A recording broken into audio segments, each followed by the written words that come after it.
صحیح مسلم کی شرح بھی لکھی ہے، لیکن فرماتے ہیں یہ جو صلاۃ الرغائب رجب کے مہینے کی پہلی جمعرات کو مغرب سے عشاء کے درمیان یہ جو نماز پڑھی جاتی ہے، فرماتے ہیں نہ رسول اللہ صلی اللہ علیہ وسلم نے پڑھی، نہ صحابہ اکرام نے پڑھی، نہ ہی ائمہ دین نے پڑھی۔ ائمہ دین سے کون مراد ہے؟ امام جو مشہور ہے امام شافعی، امام مالک، امام احمد بن حنبل، امام ابو حنیفہ رحمہ اللہ، امام ثور، اور اسی طرح امام اوزاعی رحمہ اللہ، اسی طرح اور بھی محدثین اور ائمہ اکرام۔ فرماتے ہیں ائمہ دین سے بھی ایسی کوئی روایت نہیں ملتی، ایسا کوئی ثبوت نہیں ملتا کہ کوئی بندہ رجب کے مہینے میں پہلی جمعرات کو روزہ رکھے اور پھر مغرب سے عشاء کے درمیان صلاۃ الرغائب کے نام سے نماز پڑھے، ایسی کوئی اصل موجود نہیں ہے۔ قال اللہ عز وجل فی محکم تنزیلہ وہو اصدق القائلین ان عدت الشہور عند اللہ 12 شہرا فی کتاب اللہ یوم خلق السماوات والارض منہا 4 حرم۔ رب اشرح لی صدری ویسر لی امری واحلل عقدۃ من لسانی یفقہوا قولی۔ سبحانک لا علم لنا الا ما علمتنا انک انت العلیم الحکیم۔ مختصر حمد و ثنا درود و سلام کے بعد معزز سامعین، برادران اسلام، واجب الاحترام دوستوں، بزرگوں، بھائیوں، بہنوں، اللہ رب العالمین کے کلام کی ایک آیت میں نے تلاوت کی جس کا ترجمہ یہ ہے کہ بے شک اللہ تعالیٰ کے ہاں مہینوں کی گنتی 12 ہے۔ ان 12 مہینوں میں سے 4 مہینے حرمت والے ہیں۔ صحیح بخاری کی حدیث، دیگر احادیث میں پتہ چلتا ہے کہ وہ مہینے کون سے ہیں کہ جو حرمت والے ہیں۔ وہ مہینے 3 ایک ساتھ ہیں، ذوالقعدہ، ذوالحجہ اور محرم الحرام، یہ 3 ایک ساتھ ہیں، اور چوتھا مہینہ ہے رجب المرجب جو جاری ساری ہے، غالباً آج 7 تاریخ ہے رجب المرجب کی۔ یہ مہینہ اسلامی اعتبار سے رجب المرجب اس کا نام ہے۔ اس مہینے کے اندر بہت سارے امور کیے جاتے ہیں، معاملات کیے جاتے ہیں۔ اس سب کو بیان کرنے سے پہلے میں یہ بتلا دوں کہ جو حرمت والے مہینے ہیں وہ تمام مہینوں میں برکت والے، عظمت والے ہیں۔ 12 مہینوں میں سے 4 مہینے حرمت والے، بڑی عظمت والے، بڑی برکت والے اور بڑے ہی فضیلت والے ہیں، کیونکہ اللہ نے ان کو فضیلت دی ہے۔ اگر کوئی بندہ یہ سوال کرے کہ یہ حرمت والے ہیں، باقی جو مہینے ہیں وہ کیوں نہیں حرمت والے، تو اس کا جواب یہ ہے کہ اللہ تعالیٰ نے جس کو چاہا فضیلت دے دی۔ دنوں کے اندر جمعہ کا دن ہے اور عرفہ کا دن ہے، ان کو فضیلت حاصل ہے، تمام دنوں سے زیادہ افضل ہیں۔ قربانی والا دن ہے، تمام دنوں سے زیادہ افضل قرار دیا گیا۔ اگر دیگر معاملات میں دیکھا جائے، شہروں میں دیکھا جائے تو مکۃ المکرمہ کو بڑی فضیلت حاصل ہے۔ وَهَذَا الْبَلَدِ الْأَمِينِ وَالتِّينِ وَالزَّيْتُونِ وَطُورِ سِينِينَ وَهَذَا الْبَلَدِ الْأَمِينِ، اللہ تعالیٰ نے مکہ معظمہ مکرمہ کی قسم کھائی ہے۔ بیت اللہ ہے وہاں پر، اس کی عظمت تمام شہروں سے زیادہ ہے۔ اسی طرح اللہ تعالیٰ نے کسی انسان کو فضیلت دی، جیسے انبیاء ہیں، انبیاء کی فضیلت تمام مخلوقات میں اعلیٰ ہے۔ فرشتوں میں دیکھیں تو سیدنا جبریل امین تمام فرشتوں میں اعلیٰ ہیں۔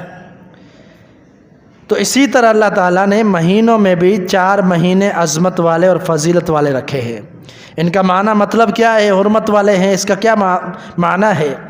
اس کا مطلب یہ ہے کہ اس کے اندر قتل و قتال حرام ہے، لڑائی جھگڑا کرنا، کسی کو قتل کرنا، لڑائی کرنا۔ لیکن یہ جو جہاد کا معاملہ ہے وہ کیا جا سکتا ہے رجب میں یا حرمت والے مہینوں میں۔ جہاد کے علاوہ جو لڑائیاں ہیں، دنگا فساد ہے، جھگڑے ہیں، ان سے بچنا چاہیے۔ اس کے علاوہ اس میں دوسری ان حرمت والے مہینوں کی فضیلت کیا ہے کہ یہ بڑے بابرکت ہیں، برکت والے ہیں، فضیلت والے ہیں۔ ان مہینوں کے اندر کوئی بندہ نیکی کرتا ہے اللہ تعالیٰ اس کو زیادہ اجر دیتا ہے، عام دنوں کے بنسبت اللہ تعالیٰ زیادہ اجر دیتا ہے۔ اور اگر کوئی بندہ ان مہینوں کے اندر گناہ کرتا ہے، خطا کرتا ہے، تو اللہ تعالیٰ دیگر دن جو ہیں ان کی بنسبت زیادہ اس کو گناہ لکھا جاتا ہے اور اس کی سزا جو ہے زیادہ دی جائے گی، گناہ بھی اس میں بڑھا جاتا ہے اور جو نیکی ہے اس کا بھی اجر بڑھ جاتا ہے۔ اس لیے ان مہینوں کے اندر، حرمت والے مہینوں میں گناہوں سے حتی الامکان کوشش کر کے بچنا چاہیے، اپنے آپ کو بچا کر رکھیں، نیکیاں عمومی طور پر جو ہے نوافل زیادہ پڑھیں، یہ فضیلت جو ہے ان مہینوں کی ہے۔ اور اس کے علاوہ ماہ رجب کے حوالے سے فضیلتیں کچھ بیان کی گئی ہیں، کچھ فضیلتیں بیان کی گئی ہیں جو آپ ہر زبان سے سنتے ہوں گے، لیکن محمد رسول اللہ صلی اللہ علیہ وسلم سے ایسی فضیلتیں، ایسی جو ہے محرم رجب مہینے کی جو منقبتیں ہیں وہ ثابت نہیں ہیں۔ بہت ساری باتیں بیان کی جاتی ہیں کہ اس مہینے میں یہ ہوا، وہ ہوا، اس میں یہ کرنا چاہیے، وہ کرنا چاہیے۔ یہ ساری باتیں جو ہیں، جو موضوع اور من گھڑت روایات پیش کی جاتی ہے، ان کے پیش نظر ان پر عمل کیا جاتا ہے، حالانکہ کتاب و سنت میں ایسی کوئی تعلیم نہیں ہے۔ ابھی ہم ان کا چند تذکرہ کر لیتے ہیں۔ کچھ خاص کام کیے جاتے ہیں اس مہینے کے اندر، تو یہ شریعت سے ثابت نہیں ہے۔ یہ ٹیک لگا کر نہ بیٹھے۔ نبی صلی اللہ علیہ وسلم نے جمعہ کے آداب میں سے سکھلایا ہے کہ کوئی بھی بندہ ٹیک لگا کر جمعے میں نہ بیٹھے، چاہے وہ بڑا ہو، چھوٹا ہو، بچہ ہو یا بزرگ ہو۔ اگر کوئی مجبوری ہے تو الگ بات ہے، لیکن بلا مجبوری کے ٹیک لگانا جمعے کے آداب کے خلاف ہے۔ تو یہ ماہ رجب، اس مہینے کی فرضیت، فضیلت، مقام، مرتبہ یہی ہے کہ یہ حرمت والا مہینہ ہے۔ اس کے علاوہ بہت ساری من گھڑت فضیلتیں بیان کی جاتی ہے جو ثابت نہیں ہے۔ میں پہلے تو آپ کے سامنے جو ہے محدثین کرام کے کچھ اقوال پیش کر دیتا ہوں تاکہ بات کچھ واضح ہو جائے۔ اس کے بعد جو ہے ہم ان بدعات کا تذکرہ کریں گے، ان کاموں کا تذکرہ کریں گے جس کا شریعت سے، دین اسلام سے کوئی تعلق نہیں ہے۔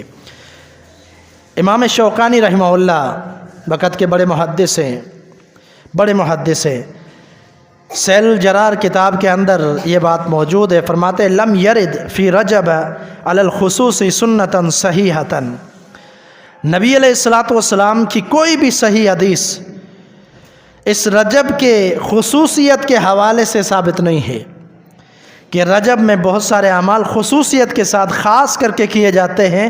نبی علیہ الصلاۃ والسلام کی کوئی بھی ایسی صحیح حدیث موجود نہیں ہے، بلکہ فرماتے موضوع اور من گھڑت احادیث ہیں جو پیش کی جاتی ہیں، اپنی طرف سے بنائی ہوئی احادیث ہے، اللہ کے رسول کی کوئی صحیح سنت اس حوالے سے ثابت نہیں ہے۔ امام ابن تیمیہ رحمہ اللہ وقت کے محدث ہیں، 50 جلدوں سے زیادہ ان کے مجموع الفتاوی ہے، 50 جلدوں سے زیادہ، بڑی ضخیم کتاب ہے جو مجموع الفتاوی امام ابن تیمیہ رحمہ اللہ کے فتاوی پر مبنی ہے۔ اور بھی بہت ساری کتابیں لکھی امام ابن تیمیہ نے۔ امام تیمیہ رحمہ اللہ فرماتے ہیں روزوں کے حوالے سے خصوصی روایتیں من گھڑت ہیں۔ رجب میں روزے مخصوص دنوں کے رکھے جاتے ہیں اور کہا جاتا ہے اس کی یہ فضیلت ہے، اس کی یہ فضیلت ہے، اس کی یہ منقبت ہے، لیکن امام ابن تیمیہ فرماتے ہیں نبی علیہ الصلاۃ والسلام سے ایسی کوئی فضیلت ثابت نہیں ہے، یہ من گھڑت روایتیں ہیں، اللہ کے رسول سے ثابت نہیں ہے۔ اسی طرح امام ابن القیم جوزی رحمہ اللہ، یہ بھی وقت کے بڑے محدث تھے، فرماتے ہیں رجب میں روزے اور قیام، رجب کے مہینے میں بہت سارے لوگ مخصوص دنوں کے روزے رکھتے ہیں اور رات کو قیام اللیل کرتے ہیں، رجب کے مہینے میں خاص۔ فرماتے ہیں یہ جو قیام ہے مخصوص راتوں کا اور جو ہے روزے رکھنا، یہ جھوٹی اور من گھڑت روایتیں، یہ اللہ کے رسول سے ثابت نہیں ہے۔ یہ امام ابن قیم رحمہ اللہ کا قول ہے۔ اسی طرح حافظ ابن حجر رحمہ اللہ تبیین العجب کتاب کے اندر یہ بات موجود ہے۔ حافظ ابن حجر رحمہ اللہ وہ عظیم محدث ہے جنہوں نے صحیح البخاری کی شرح لکھی ہے، صحیح البخاری کی شرح لکھی ہے، بڑی ضخیم کتاب ہے۔ عربی کتاب بھی اگر کوئی دیکھنا چاہے تو میرے گھر میں الحمدللہ موجود ہے، آپ دیکھ سکتے ہیں۔ 13-14 جلدوں کے اندر بڑی کتاب ہے کہ جو الماری دراز ہے اس کا پہلا خانہ سارا اسی کتاب سے بھرا ہوا ہے، یعنی اتنی بڑی کتاب لکھی ہے۔ صحیح البخاری کی شرح ہے، صحیح البخاری حدیث کی صحیح ترین کتاب ہے، تحت عدیم السماء، آسمان کی چھت سے نیچے تمام کتابوں میں قرآن مجید کے بعد صحیح ترین کتاب صحیح البخاری ہے۔ اس کی شرح لکھتے ہیں، اس کی وضاحت لکھتے ہیں، ایک ایک حدیث کی شرح لکھتے ہیں کہ اس کا کیا مطلب ہے، اس کی وضاحت کیا ہے، اس کا مفہوم کیا ہے، اس کا معنی کیا ہے، رسول اللہ صلی اللہ علیہ وسلم نے اس سے کیا مراد لیا ہے، صحابہ نے کیا مراد لیا ہے، پوری وضاحت کے ساتھ۔ وہ امام کیا فرماتے ہیں؟ فرماتے ہیں کہ رجب کے روزے، قیام یا مخصوص دنوں کے روزے ایسی کوئی بھی قابل حجت روایت ثابت نہیں ہے۔ قابل حجت کا کیا مطلب ہے؟ کہ صحیح حدیث ثابت نہیں ہے، ایسی کوئی بھی اللہ کے رسول صلی اللہ علیہ وسلم سے صحیح حدیث ثابت نہیں ہے کہ جس کے اندر رجب کے مخصوص دنوں کے روزے، مخصوص راتوں کے قیام ثابت ہوں۔ یہ حافظ ابن حجر رحمہ اللہ فرماتے ہیں۔ تو آپ نے اقوال سنے محدثین کے، جو بڑے چوٹی کے محدث جن کی کئی کتابیں ہیں لکھی ہوئی اور حدیث کی شروحات لکھی ہوئی ہیں، امام شوکانی، امام ابن تیمیہ، امام حافظ ابن حجر رحمہ اللہ اور امام ابن القیم جوزی رحمہ اللہ، یہ تمام بڑے وقت کے محدث تھے۔ یہ سارے کہتے ہیں کہ ایسا کوئی ثابت اللہ کے رسول صلی اللہ علیہ وسلم سے نہیں ہے۔ اب آتے کچھ مخصوص بدعات کی طرف جو محرم کے اندر کی جاتی ہے، اس رجب میں کی جاتی ہیں، اور لوگ اس کو باقاعدہ طور پر ادا کرتے ہیں اور سنت سمجھ کر، صحیح طریقہ سمجھ اجر کی امید سے وہ کام کرتے ہیں جو کہ اللہ کے رسول سے ثابت نہیں ہیں۔ سب سے پہلے بات کرتے ہیں رجب کے کنڈے۔ رجب کے کنڈے بھرے جاتے ہیں 22 رجب کو، 22 رجب کو رجب کے کنڈے بھرے جاتے ہیں، یہ پھر تقسیم کیے جاتے ہیں۔ اس کی سند کہاں ہے، اس کی بات کی جو ہے تصدیق کہاں ہے؟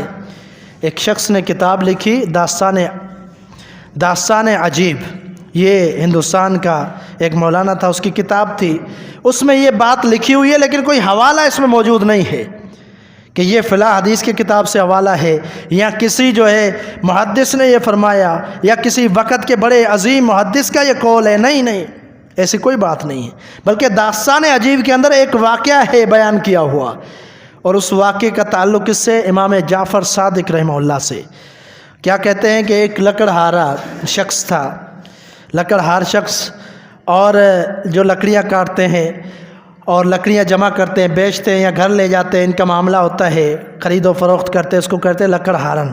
یہ جو شخص تھا اس نے کہا کہ امام جعفر صادق رحمہ اللہ کے حوالے سے اس نے کہا کہ انہوں نے کہا ہے، امام جعفر نے کہا ہے کہ جو بندہ 22 رجب کو میرے نام کے کنڈے بھرے گا اور لوگوں میں تقسیم کرے گا، اس کی ساری حاجتیں پوری ہوں گی، جو بھی جائز حاجت ہوگی اس کی پوری ہو جائے گی۔ اگر اس کی حاجت پوری نہ ہو، کل قیامت کے دن وہ میرے گریبان کو پکڑ لے کہ آپ نے ایسا کیوں کہا۔ یہ کون بیان کر رہا ہے؟ ایک لکڑہارا شخص۔ کتاب کس کے اندر ہے؟ داستان عجیب۔ کتاب کا نام ہی آپ سمجھ سکتے ہیں، داستان عجیب، یعنی عجیب و غریب داستانیں۔ اس میں یہ واقعہ ہے، اور اس کو جو ہے پھیلا کر یہاں تک پہنچایا گیا کہ آج اہل سنت والجماع مسلمان جو صحیح عقیدہ والے، صحیح راسخ العقیدہ ہے، وہ بھی یہ کام کرنے لگ گئے۔ کئی لوگ بولیں گے کہ یہ جو ہے اچھے کام نہیں کرتے، یہ صدقہ نہیں کرتے، یہ خیرات نہیں کرتے۔ عام لوگ کیا، جن کا اس سے تعلق ہے مکتبہ فکر سے، وہ تو کرتے ہیں، لیکن عام لوگ جو مسلمان ہیں وہ بھی اس لیے کرتے ہیں۔ کئی لوگ کہیں گے کہ یہ جو ہے امام جعفر صادق کے نام کے جو ہے کنڈے نہیں کھاتے، یہ کرتے نہیں ہیں۔ 3 باتیں میں اس حوالے سے آپ کے سامنے رکھتا ہوں۔ سب سے پہلی بات یہ ہے کہ یہ قصہ من گھڑت ہے، یہ قصہ، یہ واقعہ کسی بھی سند سے ثابت نہیں ہے۔ دوسری بات یہ ہے کہ یہ بات نبی علیہ السلام کی کئی صدیوں بعد کہی گئی، آپ کی زندگی کے بعد کئی صدیاں، کئی سال گزرنے کے بعد یہ بات پھیلائی گئی اور یہ کام کیا گیا۔ نہ آپ نے کیا، نہ صحابہ نے کیا، نہ آپ کے بعد کسی نے یہ کہا، نہ ہی امام جعفر صادق رحمہ اللہ کے دور کے کسی محدث نے یہ کہا کہ یہ کام کرو، یہ صحیح ہے، یہ جائز ہے، یہ حرام نہیں ہے۔ امام جعفر صادق رحمہ اللہ کے دور کے بھی کسی محدث نے نہیں کہا۔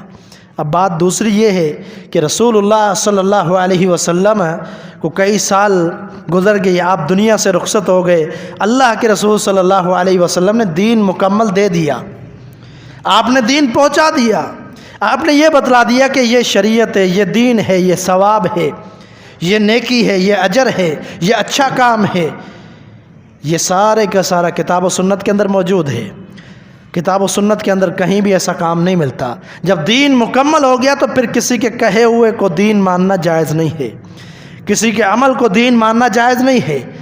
دین وہی ہوگا جو اللہ کے رسول نے بیان کر دیا، آپ نے جو بیان کر دیا وہی دین ہے۔ اور تیسری بات یہ ہے کہ ایک مخصوص گروہ ہے، مخصوص طبقہ ہے جو سیدنا امیر معاویہ رضی اللہ تعالی عنہ سے بغض رکھتا ہے۔ مخصوص طبقہ آپ سب جانتے ہیں کہ وہ سیدنا معاویہ رضی اللہ تعالیٰ عنہ کو برا بلا کہتا ہے، جو کاتب وحی ہیں، محمد رسول اللہ صلی اللہ علیہ وسلم سے بڑی گہرا تعلق آپ کے دور میں وحی لکھنے والے صحابی سیدنا معاویہ رضی اللہ تعالیٰ عنہ، امیر المومنین، کئی سال مسلمانوں پر خلافت کرنے والے، اس صحابی کی وفات کا دن ہے 12 رجب، اور اس دن کو یہ کونڈے کرنا اور خوشیاں کرنا، جو ہے مٹھائیاں بانٹنا، یہاں کچھ مفکرین نے کہا، کچھ مفکرین کہتے ہیں کہ اسی وجہ سے یہ بات پھیلائی گئی کہ اہل سنت جو لوگ ہیں وہ بھی یہ کام کریں، اور نعوذ باللہ سیدنا معاویہ رضی اللہ تعالیٰ عنہ کی وفات کی خوشی منائی جاتی ہے۔ تو سمجھنے والی بات یہ ہے کہ یہ جو کنڈے کیے جاتے ہیں یہ شریعت سے ثابت نہیں ہے۔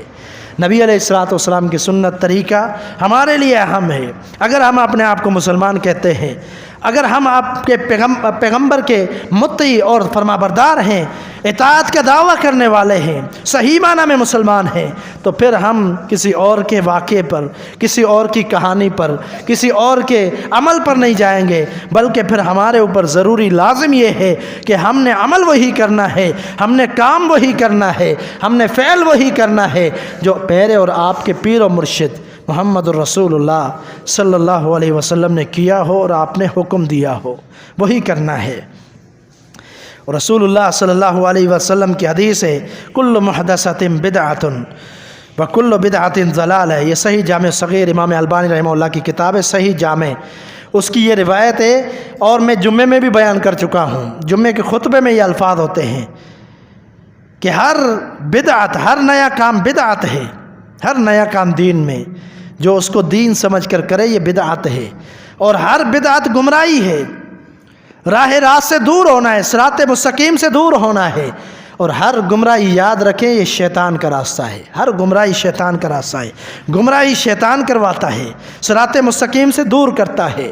نبی علیہ الصلوۃ والسلام نے صحابہ اکرام کے سامنے ایک لکیر کھینچی، صحابہ بھی بیٹھے ہوئے تھے، آپ دیکھ رہے تھے، آپ نے ایک سیدھی لکیر کھینچنے کے بعد اس کے دائیں بائیں، دائیں طرف بھی لکیریں کھینچی، بائیں طرف بھی لکیریں کھینچی، اور آپ نے فرمایا یہ سیدھا راستہ ہے، یہ بھی شیطان کا راستہ ہے، یہ بھی شیطان کا راستہ ہے، سیدھے راستہ کی طرف چلو، یہی کامیابی ہے اور یہی فوز و فلاح ہے۔ اگر دائیں جانب نکل گئے، بائیں جانب نکل گئے، کسی کے قول کی وجہ سے، کسی کی کہانی کی وجہ سے، کسی کے واقعے اور قصے کی وجہ سے، تو گمراہی ہوگی، اور پھر جو ہے راہ راست پر آنا مشکل ہے۔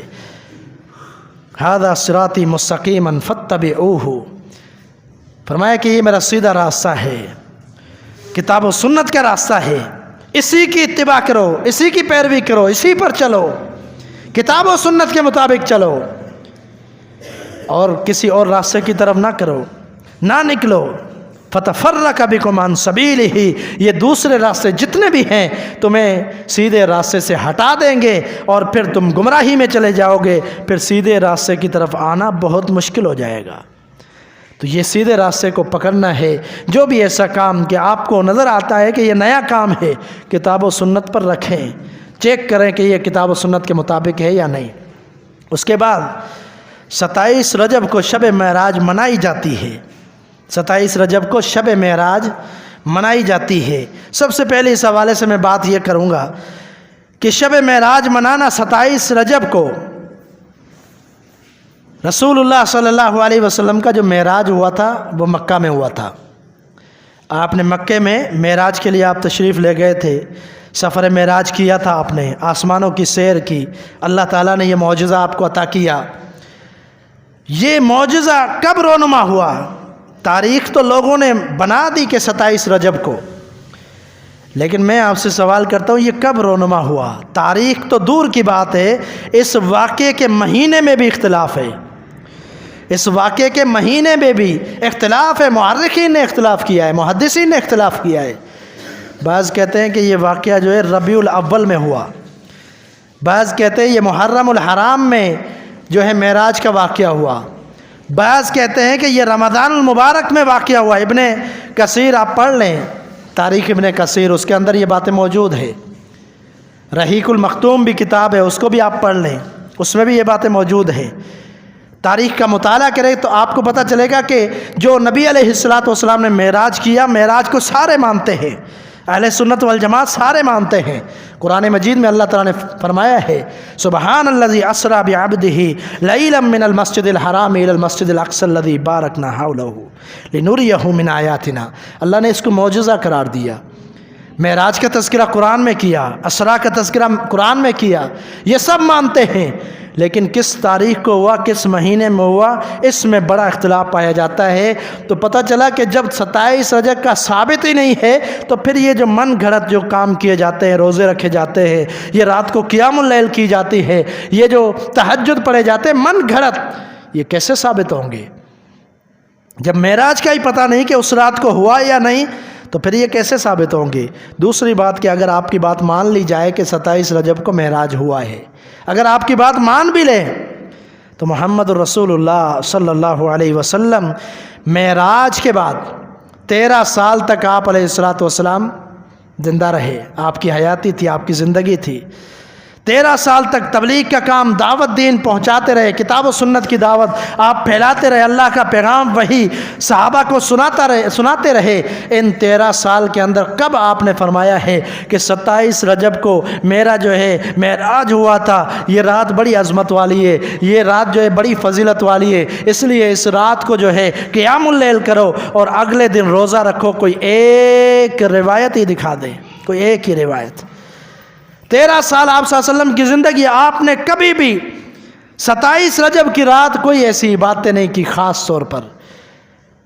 اور دوسری بات یہ ہے کہ 27 تو کیا، آپ سے اتنا بھی ثابت نہیں ہے کہ آپ نے معراج کی رات، چاہے وہ کوئی بھی رات ہو، اگر آپ سے ثابت ہوتا نا معراج کی رات کی عبادت کیا تو پھر تاریخ میں اختلاف نہیں ہوتا، اگر ثابت ہوتا۔ کیوں؟ کیونکہ آپ اس رات کو عبادت کرتے، صحابہ کو فرماتے عبادت کرو، مسجد نبوی میں آؤ، صدقہ خیرات کرو۔ تو آپ سے اگر ثابت ہوتا تو تاریخ میں اختلاف نہ ہوتا، پتہ ہوتا، اہل سنت والجماعت اور صحابہ اکرام کو پتہ ہوتا کہ یہ عمل آپ نے کیا ہے اور یہی تاریخ معراج کی ہے، اب اس تاریخ کو جو ہے ہم نے عبادتیں کرنی ہے۔ تو پتہ چلا کہ یہ آپ علیہ السلام سے 27 رجب کو ثابت نہیں ہے کوئی خاص عبادتیں، خاص طور پر تہجد پڑھنا، خاص طور پر قیام اللیل کرنا، یہ ساری کی ساری باتیں جو ہے من گھڑت ہیں، اپنی طرف سے بنائی ہوئی، اور دین میں اضافہ ہے، بدعتیں ہیں، دین سے اس کا کوئی تعلق نہیں ہے۔ اس کے بعد اس مہینے کے اندر رجب میں عمرہ کیا جاتا ہے، رجب کے مہینے میں عمرے کیے جاتے ہیں۔ کثرت سے لوگ یہ سمجھتے ہیں کہ رجب کے مہینے میں فضیلت عمرے کی، اس لیے عمرہ کرنا چاہیے۔ یہ کیسی فضیلت ہے جو اللہ کے رسول صلی اللہ علیہ وسلم سے ثابت ہی نہیں ہے؟ نبی علیہ السلام نے زندگی میں 4 عمرے کیے ہیں، 4 عمرے آپ نے زندگی میں 4 عمرے کیے ہیں، چاروں میں سے کوئی ایک بھی آپ نے رجب المرجب میں نہیں کیا۔ پڑھ لیں، مطالعہ کریں، پتہ چل جائے گا کہ آپ نے کوئی بھی عمرہ رجب المرجب میں نہیں کیا۔ ہاں، رمضان المبارک میں عمرہ کرنے کی فضیلت موجود ہے احادیث کے اندر۔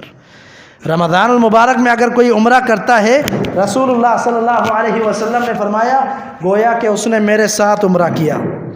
جو رمضان میں عمرہ کرتا ہے گویا کہ میری قیادت میں اس نے عمرہ کیا، میرے ساتھ عمرے میں گیا، اس کی فضیلت موجود ہے، مانتے ہیں۔ جو فضیلت احادیث کے اندر موجود ہے، کتاب اللہ کے اندر موجود ہے، وہ ماننے کے لیے ہم تیار ہیں اور انشاءاللہ مانیں گے. جو کتاب و سنت کے اندر فضیلتیں موجود ہے وہ ماننے کے لیے تیار نہیں ہے، کبھی نہیں مانیں گے، کیونکہ کتاب و سنت موجود ہے. اگر کوئی دلیل دکھا سکتا ہے تو انشاءاللہ ہم ماننے کے لیے تیار ہیں. تو عمرہ کرنا رجب میں خاص اس لیے کہ رجب میں بڑی فضیلت ہے عمرے کی، اس کا کوئی ثبوت کتاب و سنت کے اندر موجود نہیں ہے. سیدہ عائشہ صدیقہ رضی اللہ تعالیٰ عنہ سے سوال ہوتا ہے. اما عائشہ صدیقہ رضی اللہ تعالیٰ عنہ سے سوال کون کرتا ہے؟ عروہ بن زبیر، آپ کے بھانجے ہیں عروہ بن زبیر، سوال کرتے ہیں سیدہ عائشہ سے کہ آپ نے کبھی عمرہ کیا ہے رجب میں؟ سوال کیا ہے؟ سوال پر غور کریں. مہینے کا نام لے کر عروہ بن زبیر سوال کرتے ہیں کہ آپ نے کبھی رجب میں عمرہ کیا ہے؟ صحیح بخاری کی حدیث ہے. سیدہ عائشہ صدیقہ رضی اللہ تعالیٰ عنہ جواب دیتی ہیں کہ نبی علیہ الصلوۃ والسلام نے کبھی بھی رجب میں عمرہ نہیں کیا. مخصوص سمجھ کر رجب میں عمرہ کرنا جائز نہیں ہے. ویسے اگر کوئی عمرہ کرنا چاہتا ہے عمرہ کرے، لیکن یہ سمجھنا کہ ہاں رجب میں زیادہ عمرے کرنے ہیں، رجب میں زیادہ فضیلت ہے، تو ایسی کوئی روایت اللہ کے رسول سے ثابت نہیں ہے. باقی کسی بھی دن عمرہ ہو سکتا ہے، رجب کے مہینے میں بھی ہو سکتا ہے، لیکن جو بھی آپ فضیلت اپنی طرف سے سمجھ کر بنا کر اس کو اپنائیں گے تو وہ یہ بدعت ہو جائے گی. یہ شریعت نہیں ہوگی، یہ دین نہیں ہوگا، بلکہ یہ بدعت ہو جائے گی، نبی علیہ الصلوۃ والسلام کے خلاف طریقہ ہو جائے گا. اس کے بعد اس مہینے کے اندر روزے رکھے جاتے ہیں. رجب، شعبان، رمضان کی مسلسل نبی علیہ الصلوۃ والسلام نے روزے نہیں رکھے. یہ حدیث کے اندر ثابت ہے کہ آپ نے کبھی بھی مسلسل رجب اور شعبان اور رمضان کے روزے نہیں رکھے خاص طور پر. ہاں رجب، شعبان اور رمضان کے روزوں کا ملتا ہے کہ آپ نے شعبان اور رمضان کے ایک ساتھ روزے رکھے. بعض روایت میں یہ ہے کہ آپ نے نصف شعبان کے بعد روزے رکھے اور رمضان کے بھی پورے روزے رکھے. لیکن رجب تینوں مہینوں کے لگاتار روزے اللہ کے رسول صلی اللہ علیہ وسلم سے ثابت نہیں ہے. روزے رکھنے ہیں رجب میں تو رکھ سکتے ہیں. کون سے روزے؟ جو آپ سے ثابت ہے. آپ نے تمام مہینوں کے اندر روزے رکھے ہیں. ایام 20 کے آپ نے روزے رکھے ہیں. 13، 14، 15 چاند کی جو راتیں ہیں، چاند کے دن ہیں 13، 14، 15، یہ ہر مہینے کے 3 روزے ایام 20 کہلاتے ہیں. رسول اللہ صلی اللہ علیہ وسلم نے فرمایا جس نے ہر مہینے کے یہ 3 روزے رکھے گویا کہ اس نے پورے سال کے روزے رکھے. ہر مہینے کے کوئی لگاتار رکھتا ہے گویا کہ اس نے پوری زندگی کے روزے رکھے. یہ 3 روزے. اس کے علاوہ پیر اور جمعرات کا نفلی روزہ ثابت ہے، آپ رجب میں رکھیں، دوسرے مہینوں میں بھی رکھیں، لیکن اپنی طرف سے کوئی خاص دن بنا کر 27 رجب، 22 رجب آپ اس کو مقصود دن سمجھ کر اس کو روزہ رکھیں تو یہ ثابت نہیں ہے. رجب کے مہینے میں آپ پڑھیں، رات کو تہجد پڑھیں، قیام اللیل کریں. کیوں؟ اس لیے کہ رسول اللہ صلی اللہ علیہ وسلم نے ہر رات، صحیح بخاری کی حدیث ہے، آپ نے ہر رات 11 رکعت تہجد پڑھی ہے. ہر رات، رمضان میں بھی غیر رمضان میں. سیدہ عائشہ فرماتی ہیں آپ رات کو اٹھیں تہجد پڑھیں، رجب کا مہینہ ہو یا کوئی بھی مہینہ ہو، لیکن آپ کہیں نہیں میں نے 27 رات کو اٹھ کے تہجد پڑھنا ہے، یا میں نے 22 رات کو اٹھ کے تہجد پڑھنا ہے، یا رجب کے کوئی مخصوص دن راتیں بنا کر اس میں روزہ رکھنا ہے اور قیام کرنا ہے، تو یہ ثابت نہیں ہے. یہ بدعت میں شمار ہو جائے گا، کیونکہ کسی بھی امتی کو یہ اختیار نہیں ہے کہ اپنی طرف سے کسی دن کو خاص کرے، اپنی طرف سے کسی عبادت کو خاص کرے، اپنی طرف سے کسی رات کو خاص کرے، اپنی طرف سے کسی خاص عبادتیں کرے. یہ کسی امت کے لیے ثابت نہیں ہے. پہلے ہم کسی جمعے میں بھی بیان کر چکے ہیں کہ عبادت کے لیے 6 مخصوص شرائط ہیں. ان میں دن بھی آ جاتا ہے، ان میں دن مہینہ بھی آ جاتا ہے، ٹائم بھی آتا ہے، وقت بھی آ جاتا ہے. یہ ساری چیزیں شریعت سے ثابت ہونی چاہیے. آپ اپنی طرف سے بنا کر دن اس میں روزہ رکھیں، اپنی طرف سے بنا کر دن رات اس میں قیام کریں، یہ ثابت نہیں ہے اور نہ ہی قابل قبول ہے. اس کے بعد صلاۃ الرغائب ایک نماز پڑھی جاتی ہے. رجب کی پہلی جمعرات کو روزہ رکھا جاتا ہے. رجب کی پہلی جمعرات کو روزہ رکھا جاتا ہے، اور پھر جمعرات کو مغرب کے بعد، مغرب اور عشاء کے درمیان کچھ رکعت نماز پڑھی جاتی ہے، اور اس کو کہا جاتا ہے صلاۃ الرغائب. مجموع الفتاوی ابن تیمیہ رحمہ اللہ کی کتاب بڑی معروف، ابھی بھی ہم نے تذکرہ کیا. فرماتے ہیں اس کی کوئی بھی اصل نہیں ہے، کوئی بھی اصل نہیں ہے. یعنی کوئی اصل ایسی کہ کوئی نبی صلی اللہ علیہ وسلم نے کیا ہو یا صحابہ اکرام نے کیا ہو، ایسی کوئی بھی بات ثابت نہیں ہے۔ اس کے بعد امام نووی رحمہ اللہ، یہ بھی بڑے وقت کے محدث ہیں، انہوں نے صحیح مسلم کی شرح لکھی ہے۔ صحیح مسلم کی شرح کا مطلب یہی ہے جیسے حافظ ابن حجر رحمہ اللہ نے صحیح بخاری کی شرح لکھی، اور ان کی جو صحیح مسلم کی شرح ہے وہ 4 جلدوں میں ہے، میرے پاس موجود ہے عربی کے اندر، آپ دیکھ سکتے ہیں۔ بڑی ضخیم انہوں نے شرح لکھی ہے صحیح مسلم کی، اور اس شرح کے اندر انہوں نے ہر حدیث پر تبصرہ کیا ہے، شرح لکھی ہے کہ اس حدیث کا کیا مطلب ہے، صحیح مسلم کی جو احادیث ہے اس کی شرح لکھی ہے، وضاحت کی ہے، ان کو سمجھایا ہے۔ اتنا عظیم محدث، 40 نووی ان کی کتاب ہے، 40 نووی، 40 احادیث کی کتاب، اگر وہ پڑھ لیں تو فرماتے ہیں کہ یہ جو کتاب میں نے لکھی ہے 40 احادیث کی کتاب، ان 40 احادیث کے اندر میں نے مکمل دین کو جمع کر دیا ہے، یعنی دین کی اصول ہیں، یہ دین کے حوالے سے اصل جو روایتیں ہیں، باقی ساری روایتیں جو ہے ان کے بعد ان کی فروعات، ان کی شروحات ہیں، اصل یہ 40 روایتیں ہیں، حدیثیں جو بنیادی طور پر حدیثیں ہیں، جس میں ارکان کا بھی ذکر ہے، جس میں نیت کا بھی ذکر ہے، اس طرح کی 40 احادیث انہوں نے جمع کی ہے۔ بڑی عظیم انہوں نے کتاب لکھی ہے، یعنی اتنی دسترت دین کے حوالے سے ان کو تھی کہ 40 احادیث لکھنے کے بعد انہوں نے یہ کہا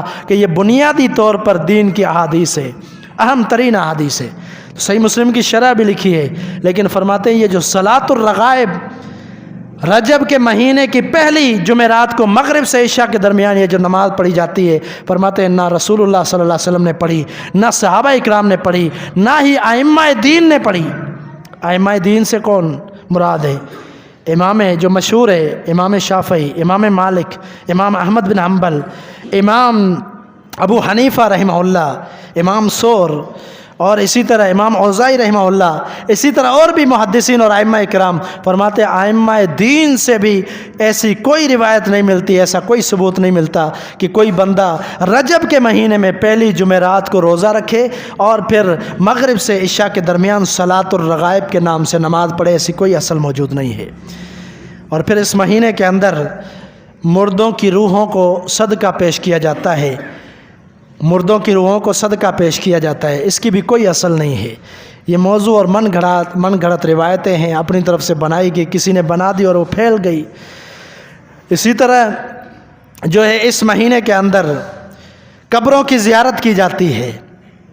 رسول اللہ صلی اللہ علیہ وسلم نے فرمایا نہیتکم عن زیارت القبور فزورها فإنها تذکر الآخرہ، او کما قال نبی صلی اللہ علیہ وسلم، فرمایا پہلے میں نے منع کیا تھا کہ قبروں کی زیارت نہیں کیا کرو، قبرستان میں نہ جایا کرو، لیکن پھر فرمایا فزورها، پھر فرمایا کہ یہ حکم منع ہو گیا، یہ منسوخ ہو چکا ہے، اب زیارت کر سکتے ہو، قبروں میں جا سکتے ہو، قبروں کی طرف، لیکن فرمایا کہ کیوں جا سکتے ہو؟ فإنها تذکرکم الآخرہ، یہ جو قبریں ہیں ان کو دیکھ کر تمہیں آخرت یاد آئے، اس لیے تم قبروں پر جا سکتے ہو زیارت کے لیے۔ یا اتنا ثبوت ملتا ہے کہ جو اپنے بڑے فوت ہو چکے ہیں ان کی قبر پر جانا اور ان کی قبر کے پاس بیٹھ کر ان کے لیے دعا کرنا کہ اللہ ان پر مغفرت فرمائے، اللہ ان پر رحم فرمائے، یہ ثابت ہے۔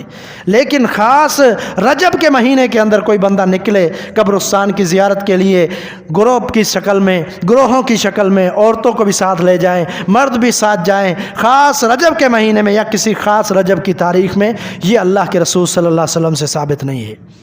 آپ صلی اللہ علیہ وسلم نے یہ نہیں فرمایا کہ رجب کے مہینے میں نکلو اور قبروں کی زیارت کرو۔ یہ سارے کے سارے کام من گھڑتے موضوع ہیں، اپنی طرف سے بنائے گئے ہیں، اور یاد رکھیں کہ بہت سارے اس امت کے اندر بہت سارے فرقے ہیں، اور رسول اللہ صلی اللہ علیہ وسلم کی حدیث بھی ہے، فرمایا کہ میری امت میں 72 فرقے ہوں گے، فرمایا سارے کے سارے جہنم میں جائیں گے سوائے ایک کے۔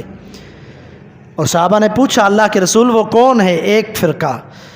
فرمایا کہ وہ جو ایک فرقہ ہے ما انا علیہ و اصحابی، آج جس پر میں ہوں اور میرے صحابہ اکرام ہیں، فرمایا یہ جنت والا فرقہ ہے، یعنی علیکم بسنتی و سنت الخلفاء الراشدین، اگر کوئی اللہ کے رسول کی سنت پر چلتا ہے اور صحابہ اکرام کے طریقے پر چلتا ہے، فرمایا یہ کامیاب ہے، قیامت تک کے لیے کامیاب ہے، اور انہی کو جنت ملے گی، یہی 72 میں سے کامیاب ہے، اس کے علاوہ کوئی کامیاب نہیں ہو سکتا۔ تو یہ سارے امور جو میں نے بتلائے ہیں یہ صحابہ اکرام میں بھی نہیں کیے، اگر کرتے تو روایات کے اندر ان کے اقوال بھی موجود ہیں، ان کے اعمال بھی موجود ہیں، ان کے جو ہے واقعات بھی موجود ہیں، قصے بھی موجود ہیں، فیصلے بھی موجود ہیں۔ صحابہ اکرام سے کوئی بھی ایسا معاملہ نہیں ملتا۔ تو پتہ چلا کہ اس امت کی اولین شخصیات صحابہ اکرام، فضائل کے اعتبار سے کئی دفعہ اپنے فضائل سنے ہیں صحابہ اکرام کے، اور قرآن مجید پورے ہر پارے کے اندر صحابہ کی فضیلت موجود ہے، لیکن انہوں نے بھی کوئی ایسا کام نہیں کیا رجب کے مہینے کے اندر۔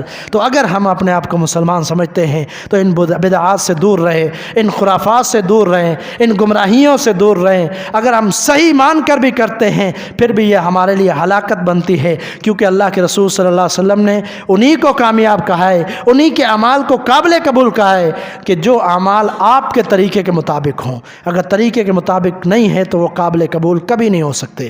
اللہ تعالیٰ مجھے اور آپ کو صحیح معنی میں کتاب و سنت کے مطابق زندگی بسر کرنے کی توفیق عطا فرمائے۔ وآخر دعوانا الحمدللہ رب العالمین۔